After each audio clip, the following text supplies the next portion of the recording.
Vamos a ver cuántas reproducciones llegamos. Claro, dale nomás. Bueno, este PDF habla justamente del gas y la electricidad y el transporte. Eh, bueno, acá primero plantea los tipos de gas, cómo se producen, que bueno, se puede transportar en gasoductos y no se puede almacenar o también puede ser gas licuado. Y después plantea esto que es muy interesante para hacer la comparativa que queremos lograr, que habla sobre gas por cable, eh, que bueno, describe justamente acá, voy a hacer zoom,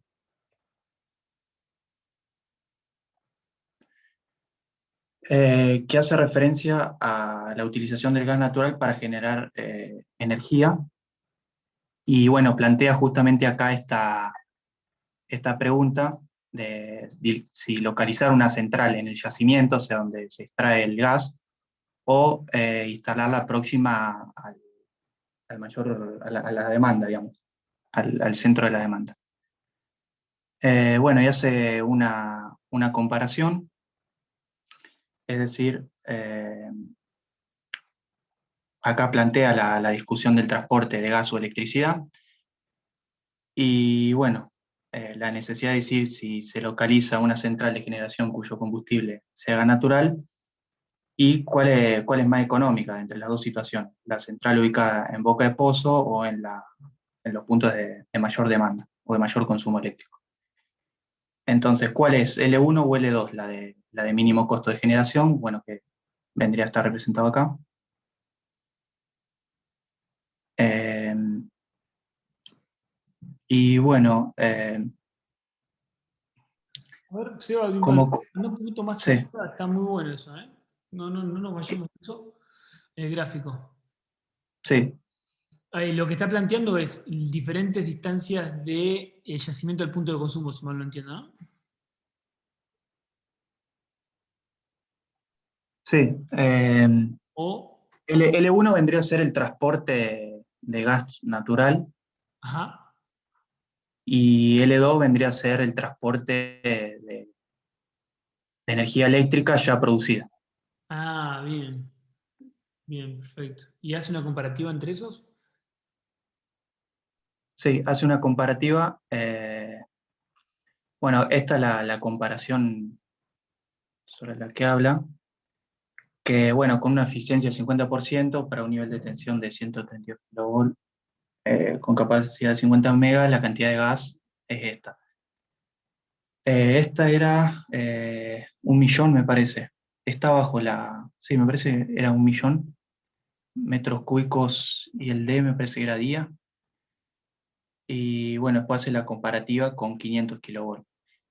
Y saca como conclusión que no representa una escala significativa para el transporte de gas, o sea que acá más abajo plantea la conclusión, que en la gran mayoría de los casos el transporte por gasoducto sigue siendo la alternativa de mínimo costo.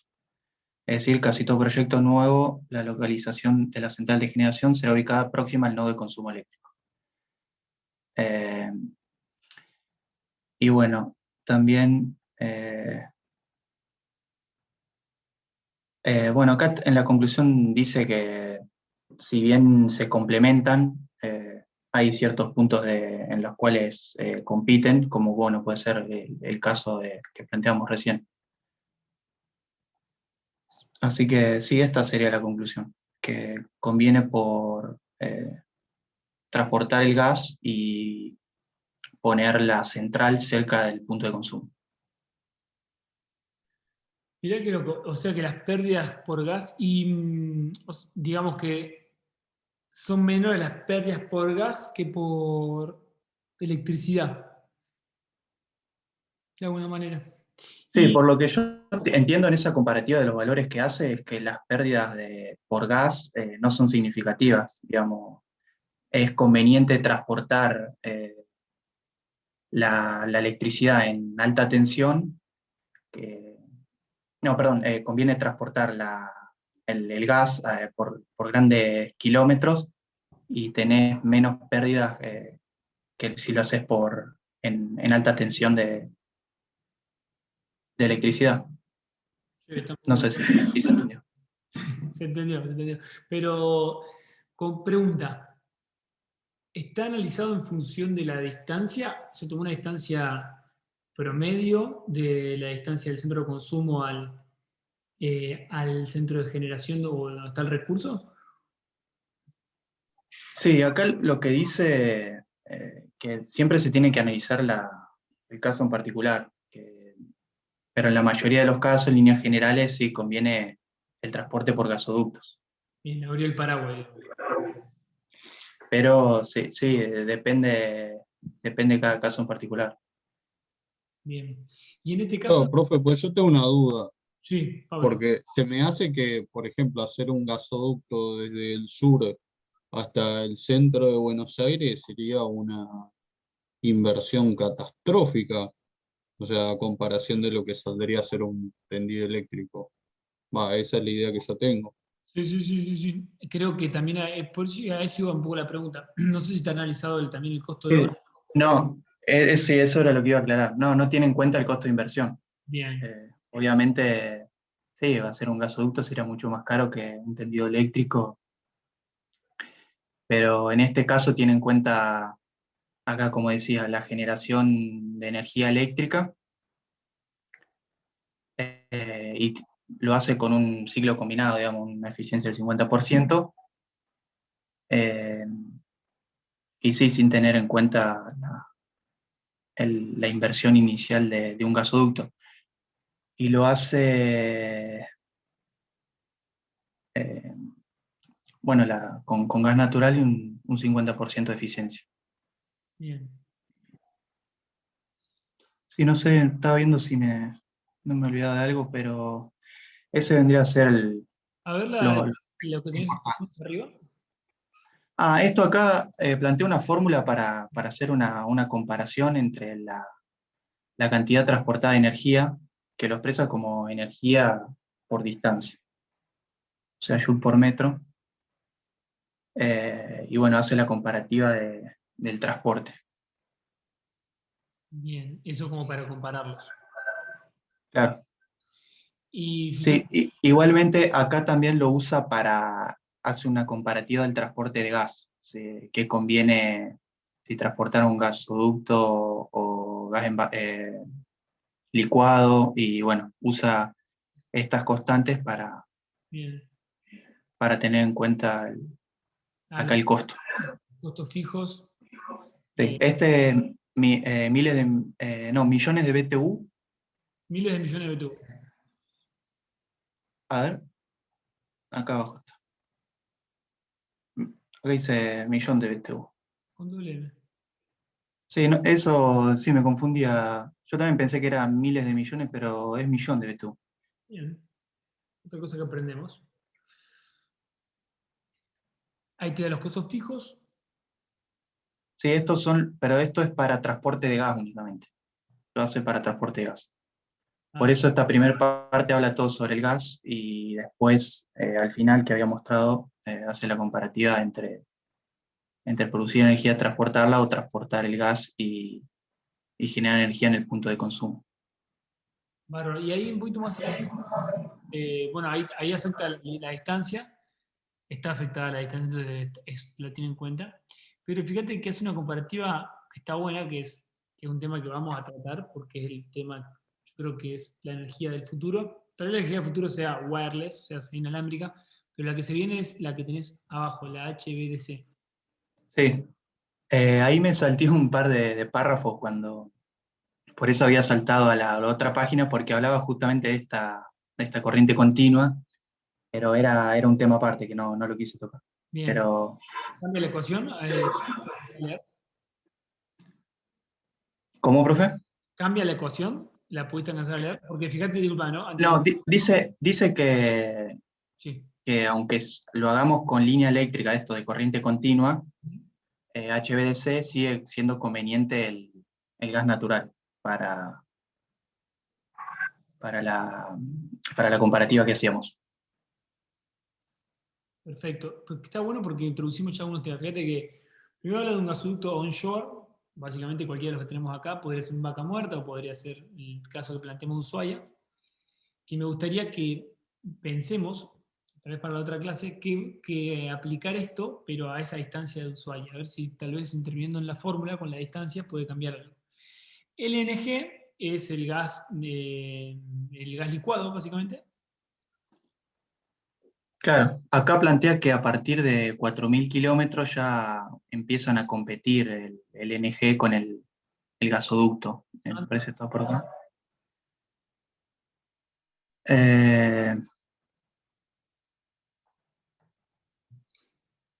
Me parece que era por acá. Ah, acá está.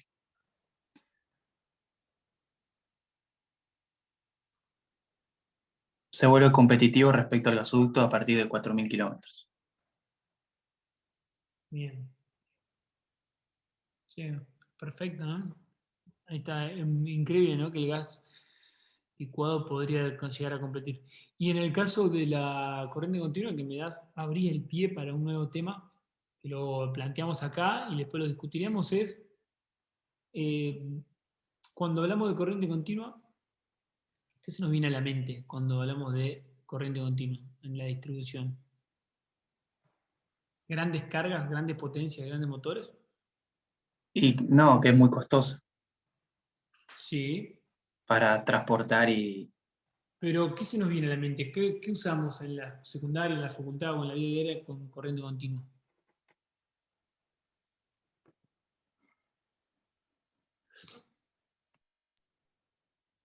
Electrónica. Baja potencia, baja carga, tal cual. ¿Sí? Hola, Lucas. Profe. ¿Todo Perdón, bien? no me puede conectar. No, tranca. ¿Todo bien vos? Sí, sí, se podría decir. Bueno, que usá este rato para despabilarte del día a día. Bueno, Sí, aunque no lo crean, también la Facu viene bien a veces para eso, ¿no? Para pensar en otra cosa a veces. Y justo estábamos bueno, haciendo un repaso y dentro de las cosas planteadas en la semana pasada había 4 temas. Uno era el PW que se instaló, ya uno lo subieron al Drive, genial. Y ahora vamos a hacerme acordar que compartamos ahora el Drive oficial, digamos. El otro punto, el tema de la factura, ya lo fueron mandando, y otros 2 puntos más, en el cual el Seba dijo, ok, yo tomo, recojo el guante y voy sobre esto de qué conviene, si transportar gas o transportar energía. Y bueno, estamos viendo eso, ¿no? Que ahora se plantea un tema nuevo, que es el de corriente continua. Y cuando hablamos de corriente continua se nos viene a la mente, no me digan que no se viene a la mente Edison versus Tesla. Sí, obvio. Tal cual. Entonces, la pregunta que yo me hago, venimos muy bien, ¿eh? La verdad que está muy bueno el artículo, no lo conocía, está muy bueno. Me gustaría tomarlo y que esto forme parte del práctico. ¿Para qué? Para desmenuzarlo un poco y ponerle la variable de kilómetros reales que vamos a tener. Y no sé si veo ahí, vos me dirás, si los 500 kilovolt que analizamos será de una línea alterna. Porque esa es otra, no sé si está en la comparativa o solamente compara continuo. ¿En dónde, profe? En ¿En la, la, en la en la que hace la comparación? exactamente. Ahí está, corriente Sí, alterna. no, habla corriente alterna. Y acá habla, estos son los párrafos que le decía que me salteé, que para transportar grandes cantidades de energía se usa, bueno, HVDC, la corriente continua, y que no presenta las restricciones de enlace sincrónico en las líneas de corriente alterna. Bien. Y bueno, también estos son los 2 párrafos, este es el segundo párrafo que me había salteado. Que bueno, también habla sobre la corriente continua, y después ya vuelve a analizar el caso que hablábamos, del transporte de gasoductos, sigue siendo la alternativa de mínimo costo. Claro, yo pensando en lo que comentabas recién, la corriente continua y corriente alterna siempre se nos viene a la mente. En corriente continua de, epa, acá pensamos siempre en que ponemos alterna, ¿por qué? Porque cuando aumenta la carga, aumenta las tensiones, era imposible pensar en corriente continua. La corriente continua, ¿qué pasaba? Teníamos, Por efecto Joule, eh, mu- sí, ¿qué pasa con el efecto Joule? Ahí vamos. mucha pérdida, por efecto Joule, digamos, pérdida de calor que eh, se hacía difícil elevar la tensión. Pero el efecto, ahí tal, se hacía difícil la tensión, tal cual, porque manejarlo, No, no se puede transformar, ese es el problema. Entonces necesita conductores muy grandes. porque, Claro. Para- pregunto una cosa, ¿cómo relaciona la corriente continua con la corriente alterna? Tiene una relación, electrotecnia 1, y les voy a bucear en sus mentes. ¿Se acuerdan?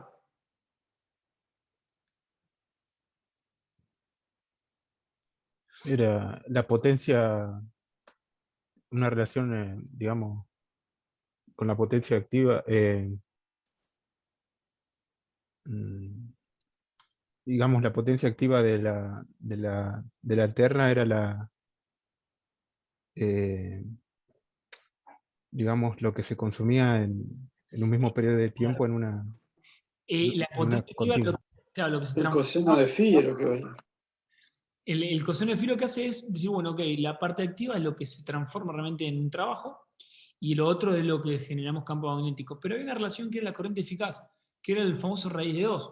Yo los 220 volt que tengo Claro. no es la tensión de pico, sino que yo tengo que dimensionar todo para un 220 por raíz de 2, que me da 311, que es el pico de la onda sinusoidal. Y ese 311 era el mismo efecto que hacía en una resistencia eléctrica de corriente continua. Entonces equiparo esa energía. Y por eso yo podría tranquilamente transportar con corriente continua. Pero decíamos, guarda, las caídas de tensión son muy altas, como dijeron ustedes, no puedo elevarla demasiado. ¿Qué pasa con las protecciones? Lo vamos a ver más adelante, pero una protección que nosotros usemos, de hecho una térmica es exactamente igual. ¿Qué características? Vamos a lo más simple todavía. ¿Qué diferencia hay entre una térmica de corriente continua y una térmica de corriente alterna? Y si es que la hay, ¿no?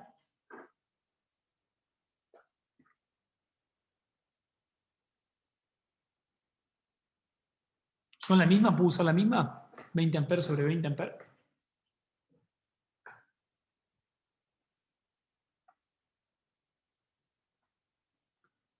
No sé, pues yo que sepa siempre vi alterna, de continuo. Sí, se ve exactamente, se ve menos. Pero básicamente, lo importante es, una buena respuesta siempre en ingeniería es depende. Pero vamos a generalizarla y vamos a decir que lo que usa una térmica para un interruptor, vamos a hablar según la EA, un pequeño interruptor diferencial, que básicamente son las térmicas, termomagnéticas, es que necesita despejar una potencia, una corriente circulando por él. Entonces, cuando yo abro mi sistema, despego los contactos, que es algo mecánico, se produce un pequeño arco. Por barrido o por el propio efecto de la fuerza de un resorte, lo voy a poder separar. Ahora, ese arco, ¿cómo se extingue? Porque mi onda, alternativamente, en 50 veces por segundo, o sea, cada 10 milisegundos, pasa de positivo a negativo, o sea, va a tener un valor que va a ser cero, ¿sí? Esa corriente, esa tensión. Aprovechando eso, es que yo puedo extinguir el arco. En corriente continua no hay ningún cruce por cero. Después si quieren lo vemos mejor cuando veamos la parte de protecciones. Entonces la solicitación para despejar un defecto o despejar esa corriente bajo carga es mucho más grande o necesita algo mucho más robusto que para corriente alterna. O sea, se suma otro desafío. ¿Sí?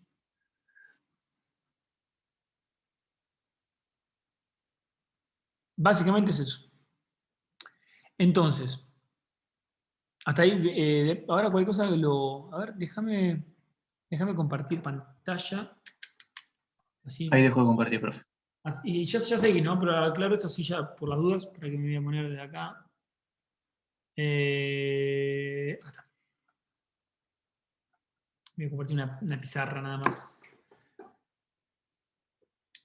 ¿Qué teníamos? ¿Qué dijimos recién? A ver si me conecta esto. Ahí está. Vamos a suponer que tenemos una onda de tensión, ¿sí? Esto es una onda de tensión, aunque no lo crean. ¿Qué tenemos acá? ¿Qué dijimos? Yo voy a tener en este valor una tensión eficaz, llamémosle, que va a ser 220 volts 380. Este punto dijimos que va a ser 220 por raíz de 2. ¿Cuánto va a ser igual? 311 y algo. Este es el famoso factor de cresta que hablamos siempre, que es 1 sobre 1.41.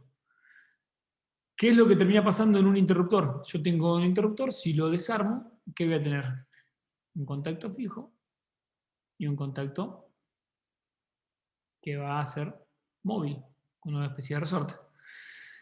Para yo poder despejar esto, la ventaja que tengo en corriente alterna es que lo que va a pasar es que cuando esta tensión pase por 0, si esto es 1 sobre 50, estos son 20 milisegundos, cada 10 milisegundos yo tengo 0 tensión.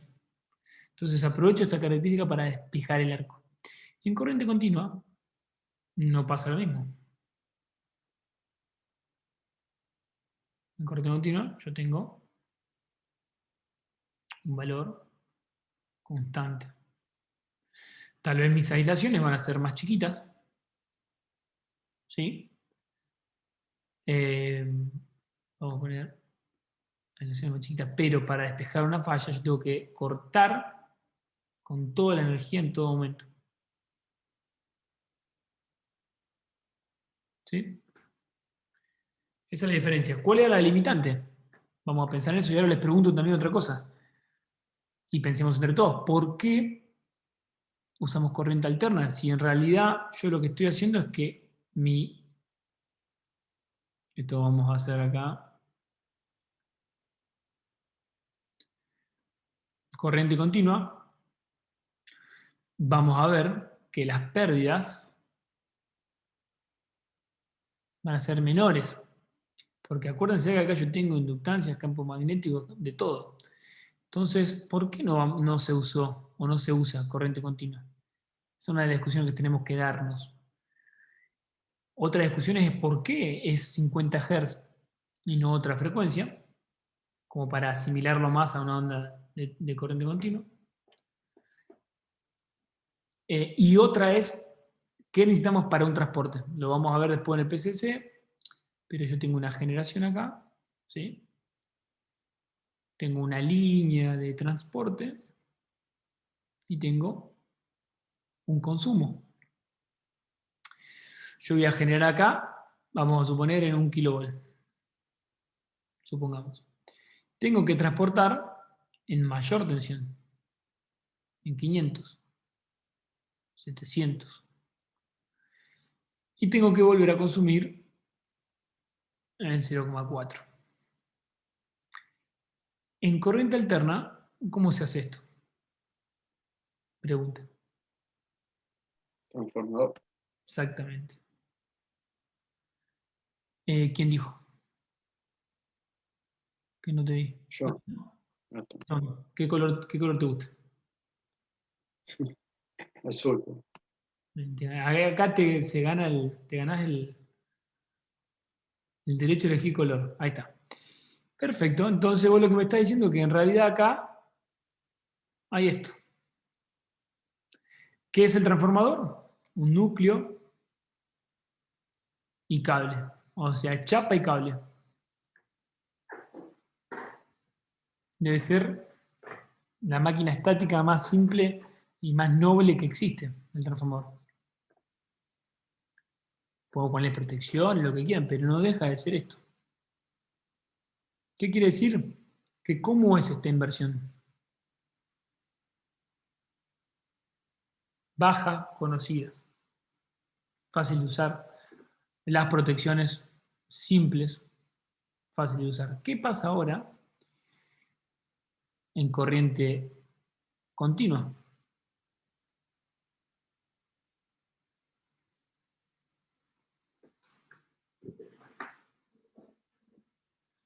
¿Cómo hago esa elevación de tensión? Era más complicado la elevación del transporte, claramente. Entonces, empezaron a venir, fíjense las siglas que dijo Seba, ¿me recordás las siglas? HDBC. Bien, Me parece que era. A ver, ahora lo busco. dale. Sí, HBDC. B corto. Sí, HBS. Aunque no lo crean, esto es un...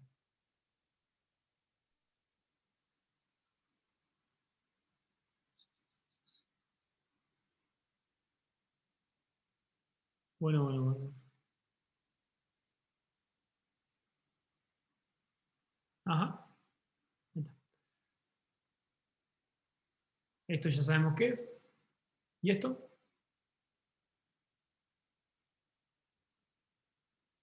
Me quedó medio...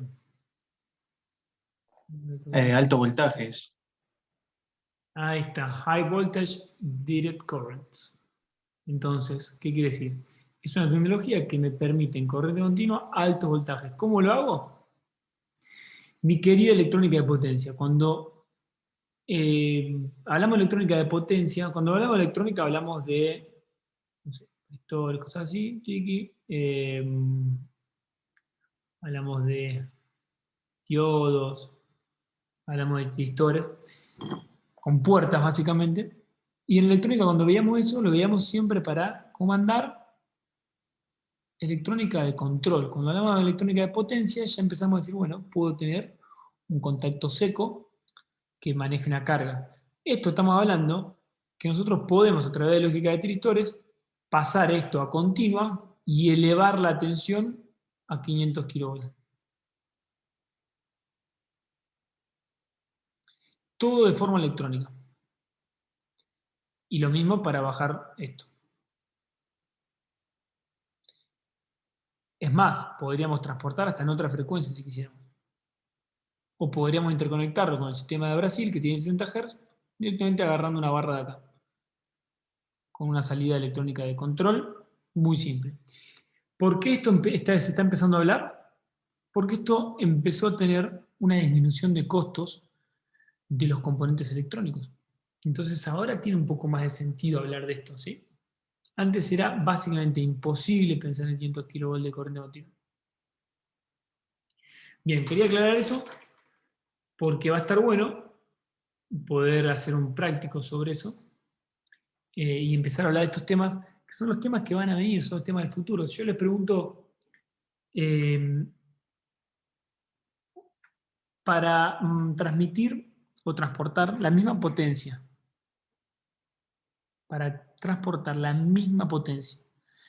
en corriente continua que corriente alterna,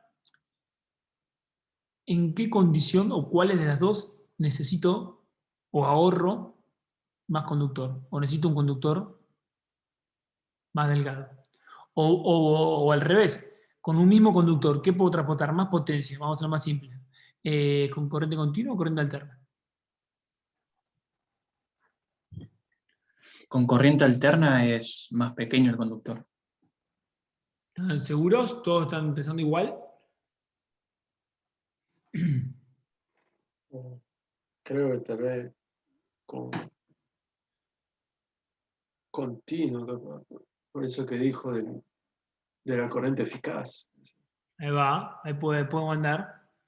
Bueno, lo vamos a anotar dentro de centrales. Vamos a poner 1. Yo me Sí, acuerdo que bueno, No, sí, sí. yo me acuerdo que en máquinas eléctricas, una de las primeras cosas que veíamos era la comparación entre corriente continua y corriente alterna, y bueno, esta pelea entre Edison y Tesla, y se usaba la corriente alterna para la distribución y el transporte, justamente porque en corriente continua era muy costoso y los transformadores eran máquinas enormes que se hacían también muy costosas, y también porque requerían mucho mantenimiento. Eh, en cambio, en corriente alterna, menos mantenimiento, eh, y bueno, más barata. Eso es lo que me acuerdo. Vamos a ir por ahí. Está bueno. Vamos a ir por ahí, yo lo planteo después y la clase que viene vamos a analizar un poquito más. Yo le diría que busquemos ahora, pero como tenemos algunos pendientes, lo vamos a dejar para la que viene, discutimos eso. Está No bueno. sé si era, perdón, no sé si era por el tema de los conductores que la corriente continua era más cara para el transporte y la distribución, pero yo lo había pensado por ese lado. La verdad, no me acuerdo si es justamente por el tamaño de los conductores y esas cuestiones. Bien, lo vamos a ver. Despreocupate que lo vamos a ver. ¿Qué más le iba a decir? Les tengo que reenviar también, a ver si me lo deja mandar. Bueno, no lo tengo. Le voy a pasar también en el Drive algo de información sobre eso. Así lo tenemos. Va a estar bueno poder analizar eso. Creo que Gastón quería decir algo, complementarlo. No, sí, también. Yo me acuerdo que también estos temas lo vi en máquina eléctrica y había visto un documental o algo de eso, y decía, claro, que en esta pelea entre Edison y Tesla, como que la corriente continua justamente creo que tenía todas las ventajas, pero la única desventaja, que era la más importante, era que no se podía justamente cambiar el voltaje tan fácil como el alterno. Entonces, por esa razón se pasó al alterno. Y aunque sí tiene más caída, no me acuerdo bien por qué, pero creo que tiene más caída de tensión. Cae Bien, más rápido la tensión lo vamos a que ver. la corriente. Ya Eso llama. está planteado el dilema, así que lo vamos a ver. Sí, es un poco lo que hablamos, ¿no? Vamos a ir viendo eso. Me gusta la discusión esta. No sé, ¿alguien más quiere darnos su punto de vista o se acuerda de algo más? Si no, lo pasamos. Tatán, ¿eh? Va a estar lindo para la clase que viene, discutir un poquito más, con algo más de información. Me parece que va a estar bueno. También otra cosa más, mientras van pensando, es preguntar por qué 50 Hz, por qué 220-380 y por qué alterna. Hay muchos documentales sobre eso, entonces va a estar bueno por ahí, viste, hablar eso. Como para decir, bueno, ok, ¿por qué realmente fuimos por ese lado? ¿Por qué realmente no podemos generar en una frecuencia más elevada para ser más eficientes en el transporte, etcétera? Vamos a verlo, eso lo vamos a ver. ¿Podés compartir, Seba, nomás si seguimos viendo el trabajo y lo liquidamos? ¿Te parece? Bueno,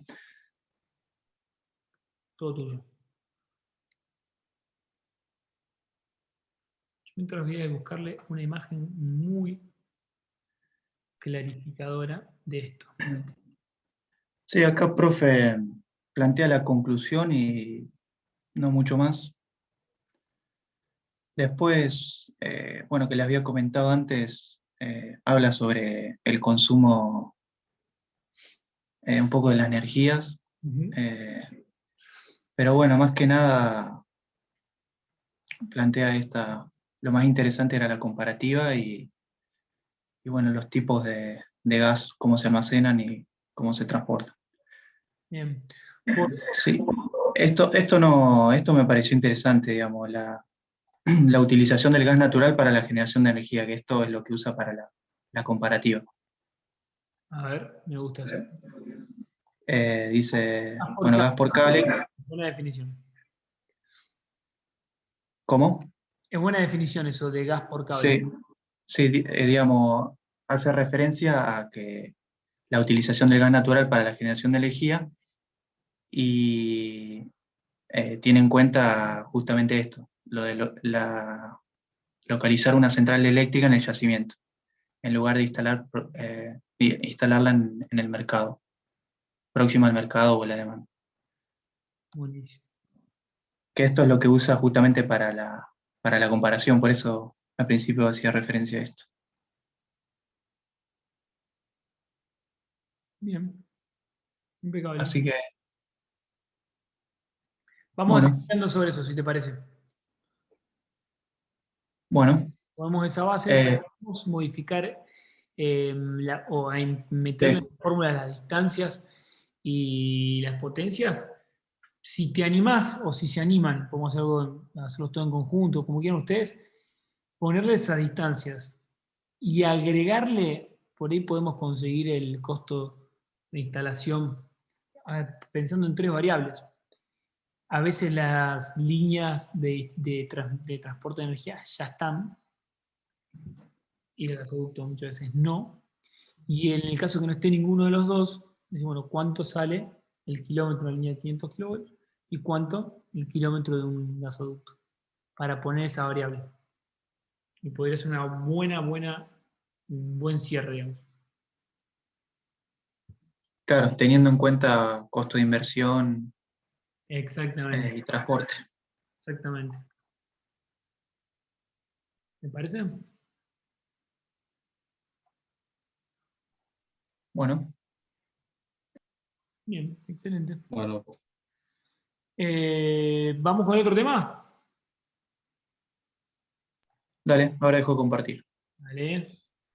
yo, profe, estuve viendo el tema de, bueno, gas versus electricidad, pero más de todo aparece la parte residencial. Y bueno, como usted nos comentaba que no quería así que sea residencial el caso en estudio, pero No importa. eh, Sirve, vamos igual. de eso sí encontré una información de un estudio que se hizo. ¿Lo podemos compartir? Sí, sí. Listo. Cuando quieras. Tremendo internet, qué bueno que puedan encontrar eso. Ahora, Ahí está. lo único que le voy a pedir es que toda esta información, por ejemplo, el que estamos viendo ahora y el que presentó Seba, yo los agrego al Drive y también como editores, así lo vamos subiendo ahí. Dale, profe. Insisto por ahí en que lo charlemos, porque el documento solo no lo vemos nunca más en nuestra vida.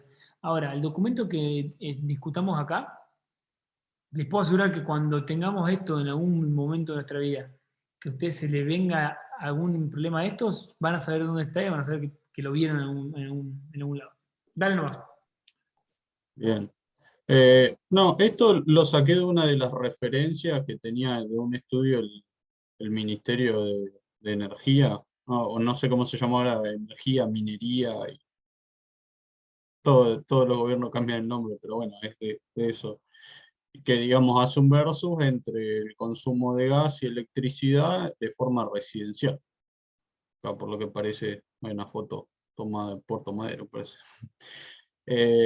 Y bueno, como decía, hace una comparativa del consumo y la evolución y toma como referencia, bueno, los últimos 24 años. Y bueno, me voy adelantando de que sostenía que tomaron una muestra más o menos de 30, o sea, tomaron unas 30 muestras entre Ciudad Autónoma de Buenos Aires y provincia, y después para la parte de gas. Y para la parte eléctrica tomaron una muestra un poco más chica. Pero bueno, hay varios gráficos interesantes. Por ejemplo, acá el consumo residencial y PBI, lo que se ve, la electricidad, el gas y bueno, en la línea trazada del PBI. Y bueno, va progresivamente mostrando cómo era, por ejemplo, el consumo de energía en Argentina en los 90, cómo era en 2000, cómo es en 2015, cómo, cómo fue variando. Arranca primero después con gas y después pasa con electricidad. Hay varios gráficos y tablas. Esta tabla, si quieren, la miramos un poquito detenidamente porque en la conclusión la hace referencia. Dale. Que bueno, que es el consumo residencial de gas, un 56% lo está teniendo la calefacción. Para lo que es cocción, que me llamó la atención, es solamente un 10% del total de consumo, el 16% para, bueno, calentar agua, y un 18% es un porcentaje de consumos pasivos, que es lo que sostiene después en la conclusión que es lo que se debería reducir. Y bueno, que una de las alternativas es mejorando la parte de aislación de las casas, etcétera, para tener un uso más racional de la energía, sea de gas o de energía eléctrica. Y bueno, acá muestra cómo son los metros cúbicos día, los metros cúbicos por año y los kilowatt-hora por año. Después, bueno, como habla de la electricidad, acá vamos a poder ver que, bueno, el consumo residencial en la parte eléctrica. Otro dato importante es los porcentajes de lo que es heladera, la refrigeración, que es un dato también que en una de las últimas tablas que usan las conclusiones se ve que es un consumo bastante considerable. Y que entre un 30 o un 35 era el tema de esta tabla, que es la que yo decía, que habla del total, bueno, de gas natural, el eléctrico. Y bueno, la conclusión no es tan larga, pero lo que nos dice, que como yo les comentaba al principio, era que, que del consumo del gas un 18% es pasivo y es como un consumo no útil, que se podría evitar. Entonces, bueno, después más abajo en la parte de las conclusiones que decía que es lo que se podría mejorar utilizando mejores aislaciones y generando como un sistema, ahora que no recuerdo la palabra que empleó,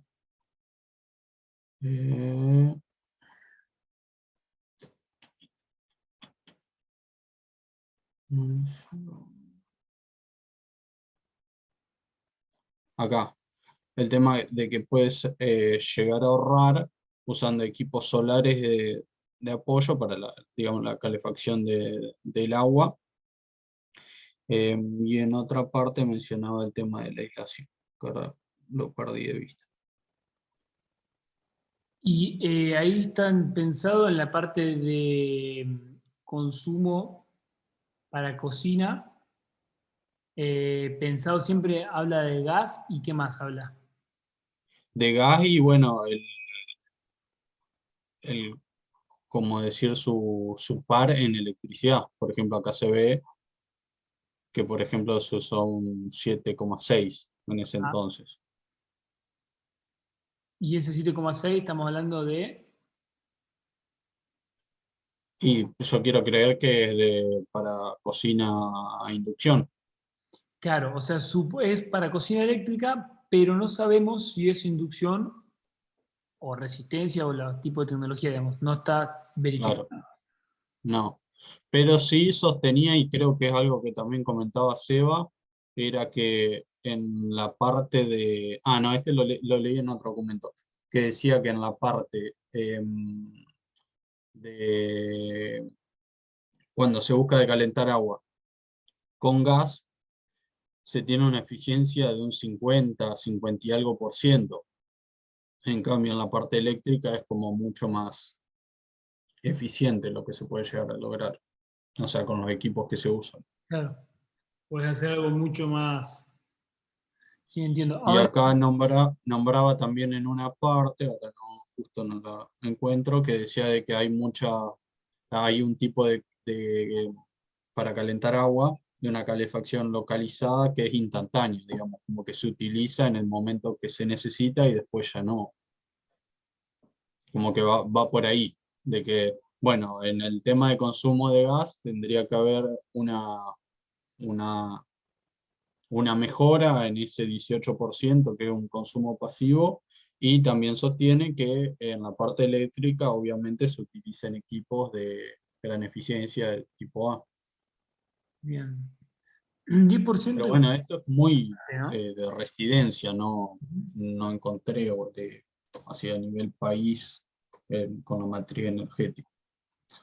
Bien, perfecto. Sí Escuchá, encontré, no sé si nos puede llegar a hacer de utilidad el balance eh, energético nacional. Eso eh, sí encontré los datos que había. ahí lo que podríamos ver, está claro que el 10% del consumo de gas para cocción es un número que nos permite ver cuántos metros cúbicos o cuánta energía, más allá del metro cúbico, se destina a la cocción. Yo me imaginaba que sí, que estaba por ahí, que era un poco más en realidad, pero bueno, un 10% solamente para cocinar en casas como las argentinas que se usa mucho gas, creo que es bastante. Esto es 2015, quizá ahora con un poco más de avance ese número en realidad es mayor. Pero los valores, o sea que se viene manteniendo bastante. Yo creo Ah, que sí. sí, debe estar, yo creo que bastante cerca por ahí. Está claro que aire acondicionado y heladera son los que tenemos que darle más bola, pero en el caso de la parte de cocina, lo que podríamos buscar es decir, bueno, ya creo que tenés una noción de cuánto se podría ahorrar haciendo la parte eléctrica, ¿no es cierto?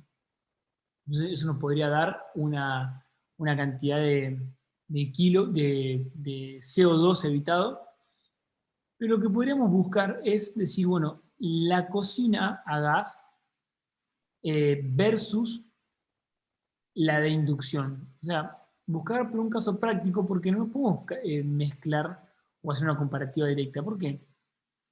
Capaz que ahí tenés algo de información que nos pueda ayudar. Pero si vos cocinás con gas, vos lo que tenés es calentar mucha superficie. Es más, debe haber alguna que tenga, en algún lugar tiene que haber una prueba práctica, alguien que lo haya hecho ya. Si no lo hacemos nosotros. Decís, bueno, pongo 1 litro de agua, caliento, veo cuánto uso de gas, y pongo 1 litro de agua y caliento con inducción y veo cuánto uso de energía. Esa comparativa sería genial, yo creo que debe estar hecha. Vamos a buscarla si les parece. Y si no, averiguamos y la hacemos nosotros. Sí. Sí, acá plantea el tema de los termotanques, lo eléctrico, los calefones a gas y los termotanques, lo bueno, caldera también. Claro, el Claro, porcentaje. como que no hay fundamentación matemática, o sea, no hay ningún paper que haga Claro, una ahí voy. fundamentación matemática. Exactamente. Es muy difícil encontrar.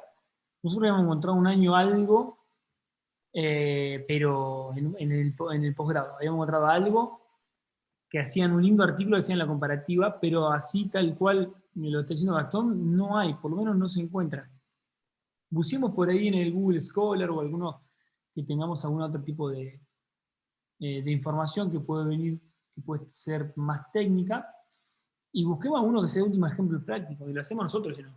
Ya les digo, no voy a agendarlo acá. Dijimos, en corriente continua, corriente alterna, vamos a ver.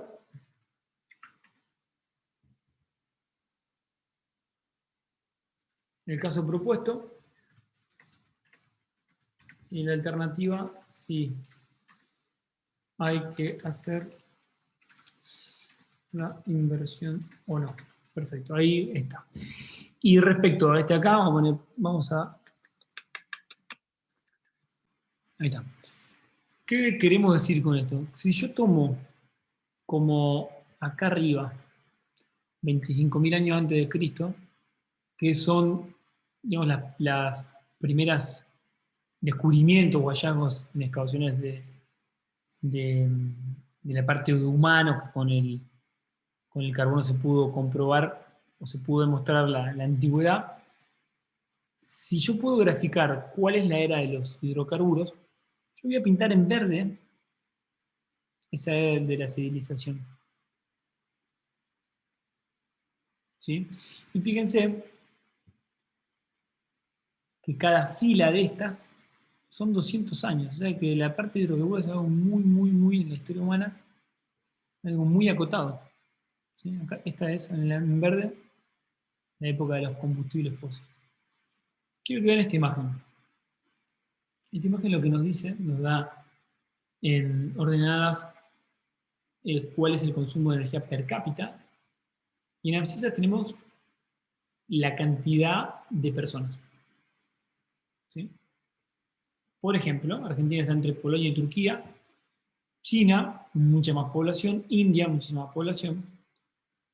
Por acá está los países Qatar o la Unión Europea con pocos habitantes, pero mucho consumo. Acá tenemos, fíjense, Japón, Francia, Estados Unidos, con una población moderadamente poca y alto consumo. Ojo que acá puede darse también, obviamente, por la industrialización. Pero si nosotros pensamos en lo que hablamos en el módulo anterior, perdón, sí, en el submódulo anterior, en el 2A, dijimos que muchas veces sé si lo recuerdan, que se medía la forma de vida o el estatus de vida por la cantidad de aparatos electrodomésticos que tenía una casa. ¿Se acuerdan? Entonces, de alguna manera, yo puedo decir que Rusia, que Suecia, que Estados Unidos, que Noruega, al tener mucho consumo per cápita, tienen altos estándares de vida. De la misma manera, yo lo que puedo hacer es asumir que la tendencia mundial es que todas las personas tienden a una mejor vida, como viene pasando. Por eso, esta gráfica lo que dice es que si todo el planeta, que básicamente son los países más populosos, tienen, sí, está bien, tienen o consiguen la misma calidad de vida que Polonia, por lo tanto el mismo consumo, lo que va a terminar pasando es que se va a duplicar el consumo de energía. Sin pensar en que aumenta la cantidad de personas ni nada. Así, derecho viejo. ¿Qué pasa entonces con la población? Esta es otra gráfica que me encanta.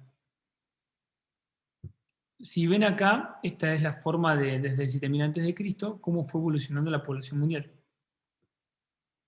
En el año 1 después de Cristo, hasta la proyección hasta el 2025, en miles de millones de personas, cómo aumenta. Hay un aumento exponencial en la edad moderna. ¿Por qué? Porque las plagas son menores, o no hay, porque las guerras son menores, o por lo menos con menos cantidad de muertes. La esperanza de vida aumenta. Y vean algo.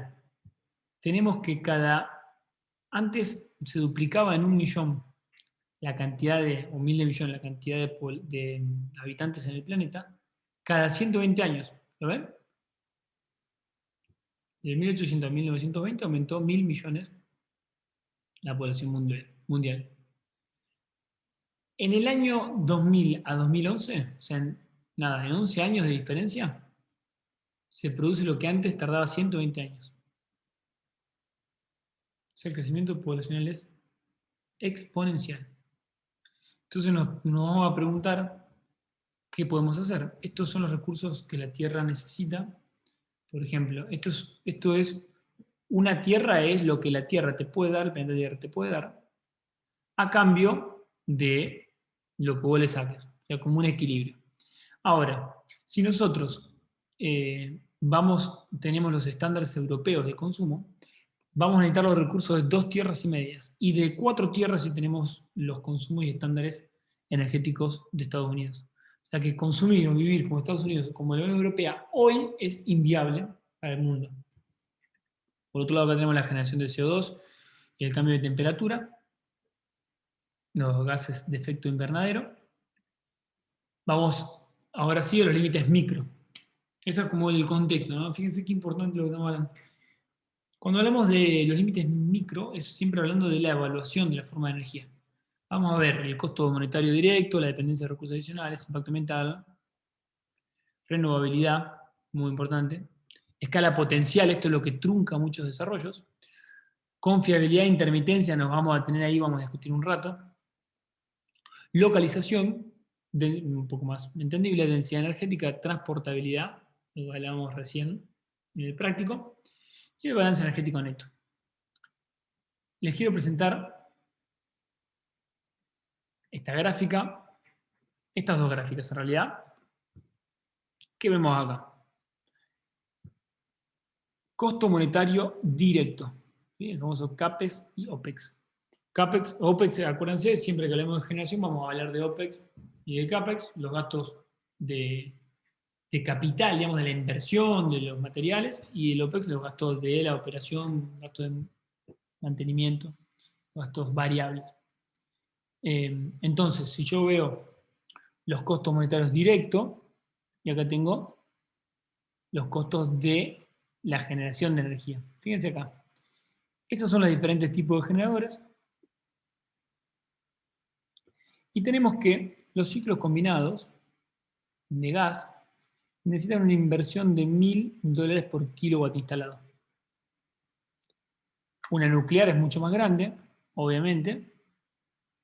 Una eólica es bastante acotada también, muy similar a la fotovoltaica. Hidroeléctricas también, fíjense el peso que tiene una hidroeléctrica en su costo de capital, de inversión para poder empezar a generar. Entonces uno podría decir, bueno, lo que nos conviene hacer entonces es bajas inversiones. De ciclo combinado son baratas, o de eólicas son baratas de instalar. ¿Qué nos está faltando? Pregunta, ¿qué nos está faltando analizar en esa ecuación?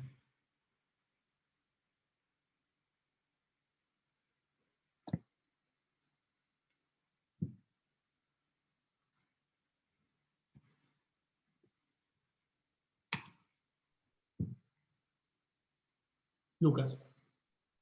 ¿En cuánto tiempo lo recuperamos? Sí, es verdad, eso me imagino que lo decís un poco apuntando a las renovables, es importante saber en cuánto tiempo lo vamos a recuperar. Pero para eso, y vamos a analizarlo después, está cuando hagamos el práctico de qué central entra primero, hoy lo vieron un poco con José, pensando que van a entrar siempre las más eficientes, ahí voy a empezar a ver cómo lo recupero. Pero la inversión inicial siempre es importante. Pero, ¿qué otra parte nos falta? Dijimos CAPEX y la otra.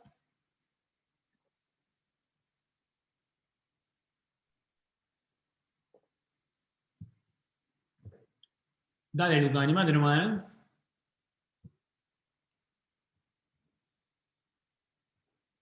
Con plena Y confianza. el tiempo que tarda en instalarse, Mm, porque por ejemplo hacer una hidroeléctrica no es cosa de un mes. Está bien, es verdad, no lo había pensado. Eso No pienso lo había yo. pensado. Tarda un tiempo, eso está dentro de la parte del capital, de la parte financiera. Es muy importante eso, es verdad. Sobre todo en Ah, países. esa sería la inversión inicial, digamos, por Claro, kilowatt. exactamente. Esta es la inversión, la plata que pongo para, decimos, necesito generar 1 kilowatt. Entonces, lo más barato es poner un Claro, ciclo combinado. faltan lo que dice ahí, los gastos de mantenimiento, faltaría tener en cuenta. Ah, Sí. ahí va. Y pongamos el capital, el tiempo que tarda en instalarlo, porque una nuclear capaz está 5 años. No es menor, ¿eh? Sí, la verdad que no lo había pensado y es muy importante. Y lo que me decía recién es esto. No puedo comparar una sin la otra. Porque si yo miro esta sola, ¿qué me conviene instalar?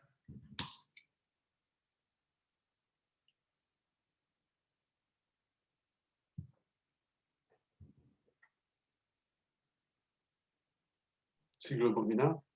Ciclo combinado, tal cual. ¿Por qué? Porque es barato.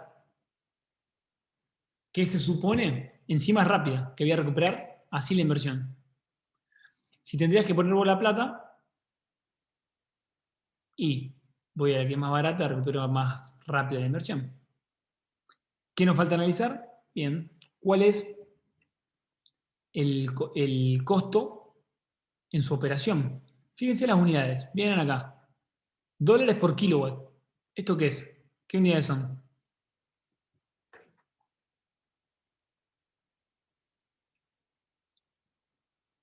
El kilowatt es potencia o energía. Potencia. Ahí va. ¿Y esto? ¿Qué estoy analizando? Plata. Ah, y ahí energía. Energía, el área bajo la curva, tal cual. Entonces lo que yo digo es, veamos esto, anotémoslo acá. Ciclo combinado, me quedó el rosado. Ciclo combinado. Y nos vamos a la otra. $1000. Contra, vamos a hacer una comparativa, ¿les parece? Comparativa rápida. Cualquiera, una hidroeléctrica, por ejemplo, que es más cara. Una hidroeléctrica grande sale el doble. Bien, vamos a ver cuánto sale la hidroeléctrica. Si yo veo la hidroeléctrica acá, vamos a borrar esto. De los $2500 por kilowatt instalado, para funcionar, veamos dónde está, acá está, $65 por kilowatt-hora. Es muy económica. Vamos a ver, en realidad capaz que el ciclo combinado no. Es más económica todavía.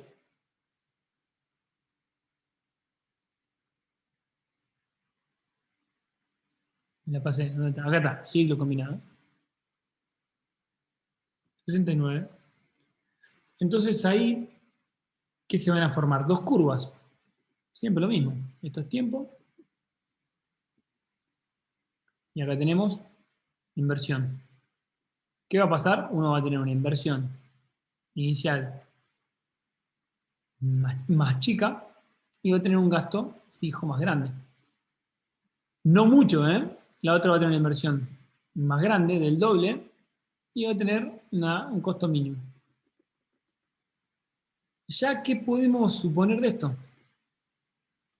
Que para países que hacen las cosas a largo plazo, dicen, yo voy a invertir en algo que a fin y al cabo, con el tiempo, va a ser mucho más económico. Además de que hay que tener el recurso, ¿no? Pero bueno, vamos a hablar del caso que tengamos el recurso. Podría darse el caso, como en otro país que necesita potencia inmediatamente o ha habido muchos años sin inversión, necesito entrar rápidamente en operación. Por ahí dijeron, no me acuerdo quién, si Pablo habías comentado vos, o Gastón, no me acuerdo, el costo del capital. Entonces, del tiempo, ¿va? El capital y tiempo. Esta central, una de ciclo combinado, tardó 3 meses en ponerla en marcha. Lo que tarde el barco en traerme la turbina Siemens, ¿sí? En cambio, la hidroeléctrica probablemente sean 2 años. Por eso son cosas muy difíciles de comparar, pero hay que tenerlas en cuenta. ¿Bien? Bueno, quería detenerme a interpretar esa gráfica, porque es básicamente lo más importante que vamos a ver. O por lo menos lo que tenemos que tener nosotros como criterio. Fíjense que hay un montón que vamos a ir desarrollando, va a estar muy bueno. De modulitos, vamos a ir para no cansar. Residuos sólidos municipales, está analizado, hay datos. Esto puede variar, obviamente. Capaz que hoy probablemente una eólica onshore esté en 40, en 60 ya ha bajado, tal vez, sí. Fíjense la nuclear. Hoy, pensándolo de alguna manera, si tengo la posibilidad, podría poner una eólica antes que una nuclear, que voy a tener menos costo de operativo y voy a tener, si volvemos a la imagen anterior, menos esta respecto a la nuclear, muchísimo menos de instalación. Por eso hay que tenerlo muy en cuenta eso, ¿no? Bien, seguimos. ¿Hasta acá bien?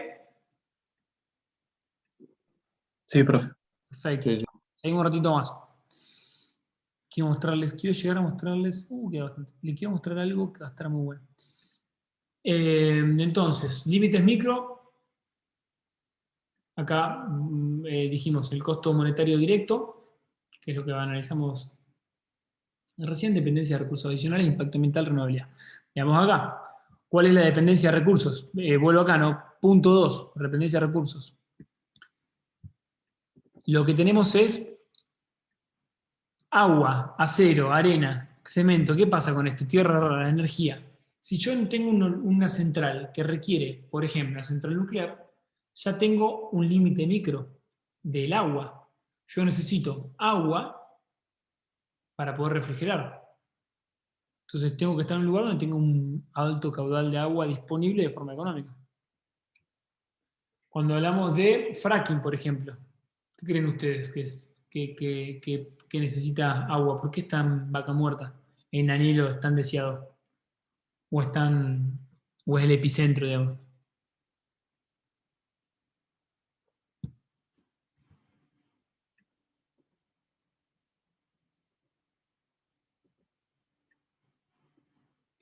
Se necesita mucha agua por el fracking. Y en Añelo, donde está el epicentro, hay básicamente un río, un lago y un gran embalse que nos da esa agua. Es impresionante lo que se consume de agua para realizar y operar centrales. Es impresionante. Bueno, arena, cemento, obviamente si yo tengo que hacer la base de un modelo eólico, ni hablar pensando en los vientos que tenemos en la Patagonia. Son todos temas que tenemos que tener en cuenta y también pensar en el momento de analizarlos. Por ejemplo, yo puedo poner en el lugar de más radiación solar de la Argentina, uno de los más altos del planeta, en Jujuy, a 4.000 metros de altura, pero voy a tener algún inconveniente en que, y en la parte de bases, por ejemplo, en el cemento, porque el cemento es muy caro, y la cantidad y los vientos que tenemos son muy, muy, muy, muy importantes. Entonces, son todos límites que tenemos que analizar. Otro límite dijimos que era los límites micro. Esto era, bueno, está hecho para ese tipo de presentación, pero en la parte mental no hace falta que lo diga, es muy importante. Tenemos que siempre trabajar hoy nosotros como profesionales de la mano con profesionales de higiene y seguridad, de seguridad y salud, mejor dicho, y profesionales de la parte medioambiental. Siempre, sí o sí, no existe más este trabajo que no sea interdisciplinario. ¿Y qué tenemos que analizar? Bueno, acá hay una serie de cosas de guía, podemos hablarlo de detenimiento, pero lo importante es que tenemos cada uno de los tipos de las centrales, y de este lado tenemos, en esta columna, todos los tipos de impactos ambientales. Acá alcanzan a ver los gases de efecto invernadero, todas tienen, ¿sí? Derrames, destrucción de suelo, uso de agua. Yo tengo una central hidráulica que viene a inundar un montón de superficie que era cultivable, por ejemplo. Disposición final de cenizas y contaminantes, polución atmosférica, contaminación de agua. Estamos hablando de una central nuclear, por ejemplo, alguna ciclo combinado. Sismicidad. Sismicidad se nos viene a la mente enseguida lo que es el fracking, porque se usa explosivos para poder extraer de la roca el hidrocarburo, pensando también el carbón, obviamente. Bueno, enfermedades, uso del suelo, interferencias, ruido, daño a las aves, ruidos, y daño a las aves pensando en lo eólico. Estéticos, por más que a nosotros nos parezcan hermosos los generadores eólicos, hay gente que evidentemente no. Una de tipo social también, porque una central nuclear no la puedes poner en cualquier lado, realmente. Una mina de litio, por ejemplo, no la puedes poner en cualquier lado, tiene que estar la gente acostumbrada a eso. Bueno, la deforestación, etc. La pregunta es, ¿hay alguna generadora o alguna generación de energía que sea ambientalmente neutral o, en el mejor de los casos, favorable? Pregunta. Pregunta de examen.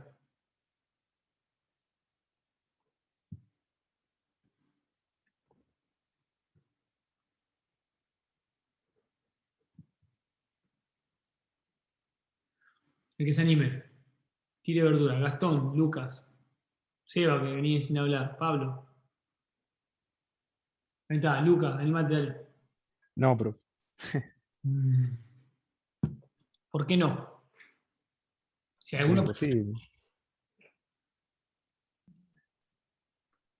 Podrán ser menos, qué sé yo. Alguna menos que otra, en algún lado. Depende del lugar. Pero no creo. Vos decís que no hay ninguna, no crees que haya ninguna que sea, aunque sea neutral, que no haga un quilombo del medio ambiente. No. La La eólica eólica es la matas mejor. pájaros, profe. Claro. Sí, la eólica se hace estudios para no alterar la corriente de los pájaros. Genera Y mucho la sonido. contaminación sonora. Claro, Sí, también. sí, Y contaminación visual. sí, tal cual. Exactamente. Ahora, si nos siguen en Instagram, hay un La marítima, no sé, profe, y la por marítima, ahí. hay corrientes migratorias tremendas de ave ahí. Sí, la marítima también. No, pero me refiero a la de que se hacen con olas. Bien, bien, exactamente. Una de las que vamos a ver, muy por arriba al final, es la marítima, la de las olas, ondulación de olas.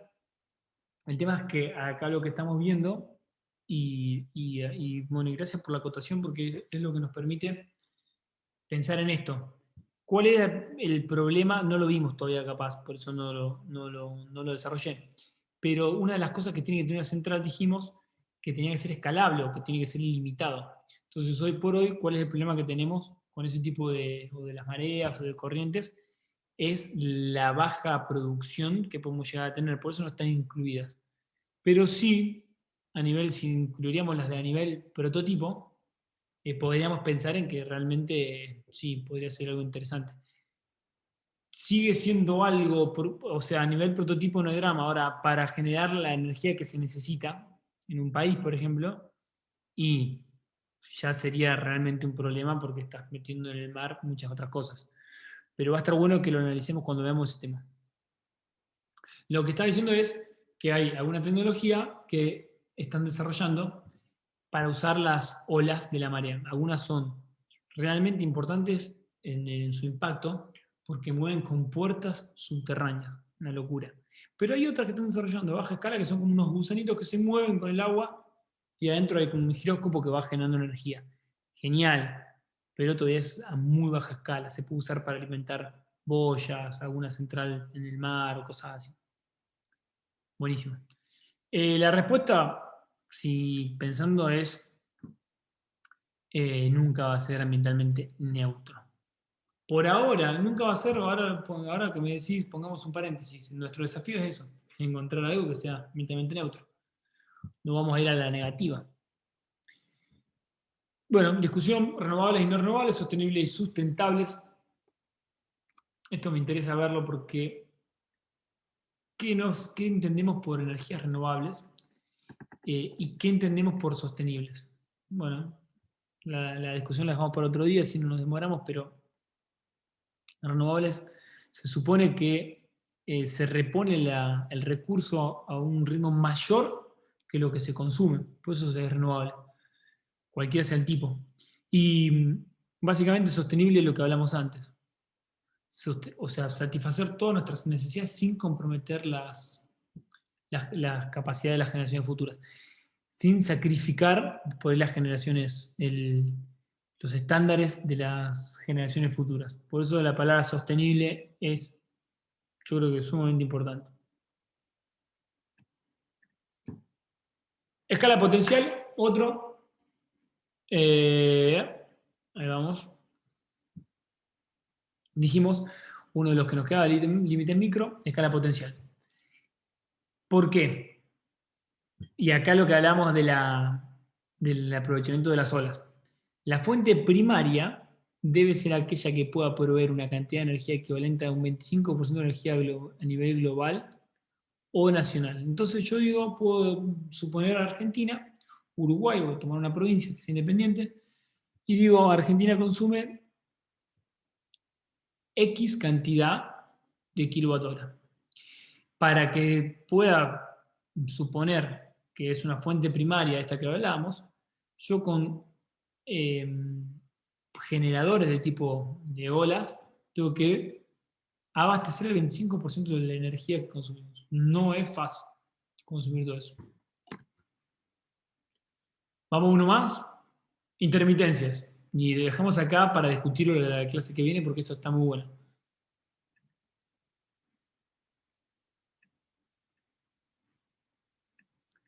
Bueno, acá tenemos energía solar en un día y energía eólica en un día.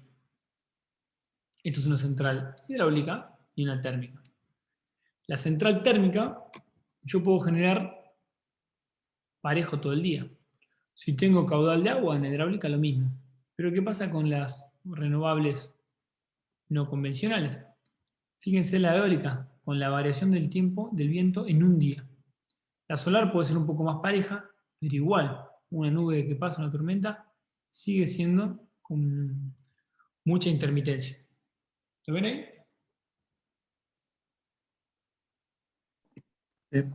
Sí. Y acá donde tenemos uno de los impactos negativos más grandes. Por ahora, y le digo por ahora porque también otra cosa que vamos, ya les voy a poner acá, como punto 4, ver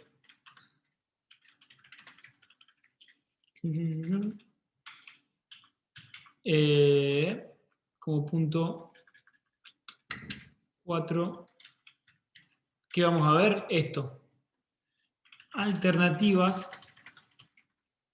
a la intermitencia. Porque fíjense que lo que estudiamos normalmente, Esto es del programa de líderes energéticos, que se da año a año, del World Energy Council o del CACME, acá en Argentina, que se dicta en conjunto, es que todo lo que es una central eólica o solar, necesitas, yo pongo un parque solar de 100 mega y tengo que poner una central térmica de 100 megas. Lo mismo con la energía solar. Tengo que tener una generación de respaldo, de backup, para eliminar estas intermitencias. ¿Por qué digo que tenemos que investigar cuáles son las alternativas a la intermitencia? Porque hoy tenemos que empezar a desarrollar, y ya está en desarrollo, y quiero que nos centremos en lo que vamos a ver acá 10 años, no lo que vamos a ver mañana, es poder absorber esas intermitencias como. ¿Cómo puede ser? ¿Cómo se les ocurre que puedo absorber esas intermitencias?